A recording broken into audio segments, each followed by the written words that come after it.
আজ বানাবো ঠান্ডা ঠান্ডা পাকা আমের শরবত। তার জন্য আমাদের লাগবে অবশ্যই পাকা আম। সব আমাদের গাছের আম, গাছ পাকা আম। খেতে এত মিষ্টি, আর যখন কাঁচা থাকে তখন সেরকম টক, দারুণ। যে একবার খাবে তার মুখে লেগে থাকবে, বারবার খেতে চাইবে। 3 দিন ধরে টানা বৃষ্টির পর যা গরম দিয়েছে সূর্যি মামা, বাপরে বাপ।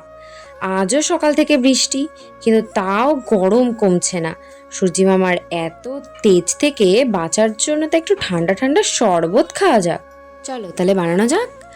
পাকা আমের শরবত বানানোর জন্য প্রথমে তো পাকা আম তো লাগবেই অবশ্যই। সেটাকে টুকরো টুকরো করে কেটে নিয়েছি, একটু নকশা করে করে কেটেছি আমি।